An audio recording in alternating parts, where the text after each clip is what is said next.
Welcome to ఉదయం news. Congress మేనిఫెస్టోలో హామీ మేరకు కులగణన ఎస్సీ వర్గీకరణ జరిగిందని, ఇది కాంగ్రెస్ మార్కు విజయమని జెడ్పీ మాజీ చైర్పర్సన్, కాంగ్రెస్ పార్టీ గద్వాల నియోజకవర్గ ఇన్ఛార్జ్ సరితమ్మ అన్నారు. మంగళవారం అసెంబ్లీలో సమగ్ర ఇంటింటికి కుటుంబ సర్వే, ఎస్సీ వర్గీకరణపై అసెంబ్లీలో మంత్రివర్గం చేయడం పట్ల హర్షం వ్యక్తం చేస్తూ గద్వాల జిల్లా కేంద్రంలోని అంబేద్కర్ విగ్రహానికి మరియు సీఎం రేవంత్ రెడ్డి చిత్రపటానికి జెడ్పీ మాజీ చైర్పర్సన్, కాంగ్రెస్ పార్టీ గద్వాల నియోజకవర్గ ఇన్ఛార్జ్ సరితమ్మ, మున్సిపల్ మాజీ chairman BS Keshav, BC, SC కులాల నాయకులతో కలిసి పాలాభిషేకం చేశారు. అనంతరం అక్కడి నుంచి ర్యాలీ, బాబు జగజ్జీవన్ రావు విగ్రహానికి పూలవేలాలు వేసి నివాళులర్పించారు. అనంతరం సరితమ్మ మాట్లాడుతూ బీసీలపై బీఆర్ఎస్ కు ఉన్న చిత్తశుద్ధి ఏమైందని, గతంలో ఒక రోజు సర్వే చేసి నివేదిక బయటపెట్టని బీఆర్ఎస్ నాయకులు ఈరోజు బీసీ కులగణనపై మాట్లాడతారని సరితమ్మ ఆగ్రహం వ్యక్తం చేశారు.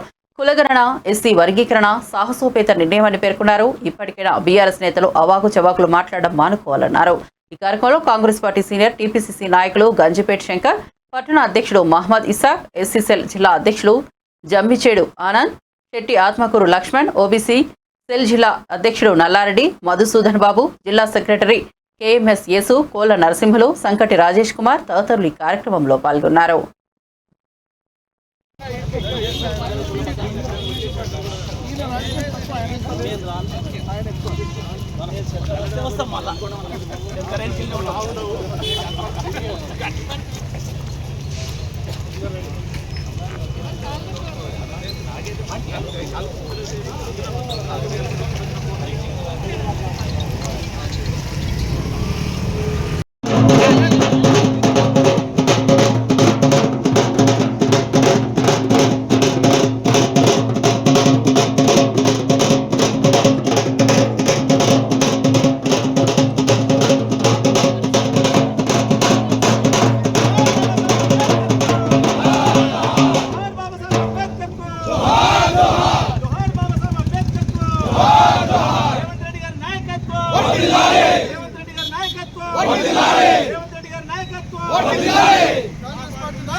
जोहार बाबा साहेब अंबेडकर, जोहार बाबा साहेब अंबेडकर, जोहार बाबा साहेब अंबेडकर,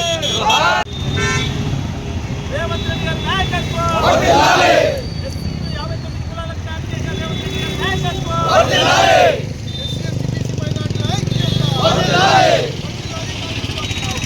వర్ధిల్లాలి. క్యాన్సిల్ చేయకుండా ఉండే విధంగా ప్రభుత్వం తీసుకెళ్తుందని హామీ ఇవ్వడం జరిగింది. సో ఈ రోజుతో ఎస్సీలకి, అంటే ఎస్సీలలో మాదిగా ఎన్నో ఉపకులాలు 59